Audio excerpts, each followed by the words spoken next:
زید بن عمر بن نفیل نکلتے ہیں آگے چل کر، خاص طور سے وہ سیریا کی طرف گئے تھے جہاں پہ نبیوں کا سلسلہ، پتہ نہیں کتنے نبی وہاں پر آئے ہیں. تو وہاں پہنچتے ہیں، یہ ان میں سے کسی رابع سے مل کر کہتے ہیں مجھے صحیح دین کیا ہے بتلاؤ. وہ بندہ بولتا ہے صحیح دین یہودیت ہے، تم یہودی بن جاؤ.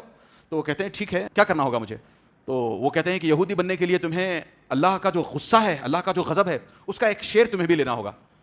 تو وہ بولتے ہیں اللہ کے غصے سے بچنے کے لیے تو میں وہاں سے مکے سے چلا ہوں، پھر تم اللہ کا غصہ میرے حوالے کرنا چاہتے ہو، اللہ کے غصے کا مجھے مستحق بنانا چاہتے ہو. میں اللہ کا غصہ نہیں چاہتا، میں دین حنیف پر، ایک اس دین پر رہنا چاہتا ہوں جو اللہ عز و جل کو پسند ہے. تو چھوڑ دیا انہوں نے. تو انہوں نے کہا کہ ٹھیک ہے، دین ابراہیم ہی صحیح ہے تمہارے لیے کر کے. پھر آگے بڑھتے ہوئے ایک اور بندے سے ملتے ہیں کسی اور دن، وہ نصرانی ہوتا ہے، پاسٹر ہوتا ہے، وہ اس سے بھی پوچھتے ہیں کہ بھائی میں صحیح دین کی تلاش میں ہوں، تم بتاؤ کیا کرنا ہے. تو وہ بولتا ہے کہ ہمارے دین میں داخل ہو جاؤ. تو نصرانی بننے کے لیے کیا؟ وہ کہتے ہیں کہ اللہ عز و جل نے ہم پر اتنی ضلالت ڈالی ہے تو اس ضلالت کا ایک حصہ تمہیں لینا پڑے گا. بولتے پھر ارے میں ضلالت سے تو بھاگ کر کے آیا ہوں، میں گمراہ نہیں ہونا چاہتا ہوں، اور تم کہتے ہو کہ میں گمراہ ہوتا رہوں، نہیں مجھے نہیں چاہیے. تو پھر یہ بھی کہتے ہیں کہ اگر ایسا ہے تو تمہیں دین ابراہیم پر رہنا چاہیے. کیوں؟ کیونکہ دین ابراہیم یہ ما کان ابراہیم یہودیا ولا نصرانیا، ابراہیم علیہ السلام نہ یہودی تھے نہ نصرانی تھے، وہ تو سیدھے سیدھے سچے سچے مسلمان تھے، ان کے دین پر رہو.